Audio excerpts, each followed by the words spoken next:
Hello বন্ধুরা, তোমরা দেখতে পাচ্ছ এটা সিলিং এর টাক্সার। একটা দাদার বাড়িতে সিলিং করব, গোটা বিল্ডিংটার মধ্যে সিলিং হচ্ছে।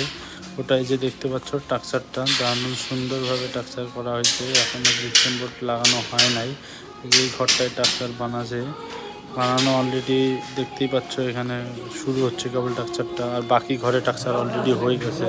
এই যে এটা হল রুম, এই হল রুমের একটা দারুণ ডিজাইন হবে। একটা ডিজাইনের পাট পাট করে দিব আমরা ডিজাইনটা। এই যে দেখতে অন্ধকার এই ঘরটা, দারুণ অন্ধকার ভালো লাগে এরকম অন্ধকারে। এই যে এই রুমটাতে দেখতে, এই প্যাসেজটাতেও সিলিং হবে, কিন্তু এখনো কমপ্লিট হয় না। এটা হচ্ছে সিলিং। এই ঘরটা দেখতে পাচ্ছ পুরো টাক্সার হয়ে অন্ধকার, গেছে, কিন্তু অন্ধকার, অনেক অন্ধকার। কিছুই দেখা যাচ্ছে তোমরা না। দেখতেই পাচ্ছ লাইট নাই, লাইট দিয়ে টাক্সারটা করা হয়েছিল। এটা অন্ধকারের মধ্যে খুব অসুবিধা হয়েছে, কিন্তু বাট দেখতেই পাচ্ছ দারুণ সুন্দর টাক্সার হয়ে গেছে। এখন সিলিংটা যখন হয়ে যাবে তারপরে আরও সুন্দর লাগবে।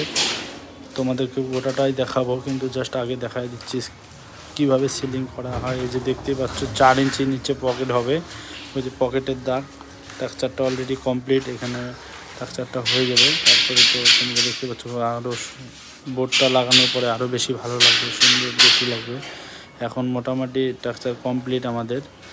তো এই যে দেখতেই পাচ্ছ 18 ইঞ্চি পরপর সেকশন লাগানো হয়েছে এখানটায়। সেকশনটা তো দেখতেই পাচ্ছ